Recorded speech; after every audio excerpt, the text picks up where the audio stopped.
ជំរាបសួរបងប្អូនទាំងអស់គ្នាថ្ងៃនេះខ្ញុំសូមបង្កាសនិងជូនដំណឹងអំពីកិច្ចសហប្រតិបត្តិការថ្មីមួយទៀតរវាងក្រុមហ៊ុន Check and Me និងក្រុមហ៊ុន Meet Doctor ពួកយើងធ្វើកិច្ចសហប្រតិបត្តិការនេះក្នុងការជំរុញការប្រើប្រាស់ប្រព័ន្ធ Digital នៅក្នុង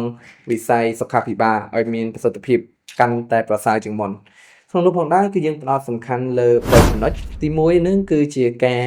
ធ្វើការផ្ដល់នៅគេហៅថាកញ្ចប់បណ្ឌិតសុខភាពជូនទៅកាន់អតិថិជនក៏ដូចជាបុគ្គលិកដែលប្រើប្រាស់ App Check In Me រហូតដល់មានការ discount រហូតដល់20%ហើយក្នុងនោះផងដែរគឺអ្នកទាំងអស់គ្នាអាចធ្វើការហៅក៏ដូចជាណាត់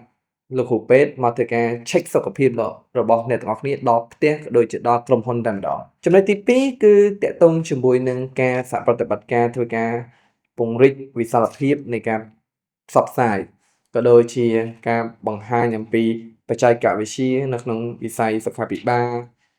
marketing ក៏ដូចជាធនធានមនុស្សឲ្យគាត់បានយល់កាន់តែច្បាស់ហើយនឹងស៊ីជម្រៅទី3គឺតាក់ទងជាមួយនឹងកិច្ចសហប្រតិបត្តិការនៃការចូលរួមគ្នាធ្វើការបណ្ដុះបណ្ដាលផ្នែក digital marketing business ជូនទៅកាន់ clinic ម្ចាស់ clinic មិនថាតូចមធ្យមនៅក្នុងប្រទេសកម្ពុជាឲ្យគាត់ពង្រីកអាជីវកម្មរបស់គាត់ទៅមួយកម្រិតទៀត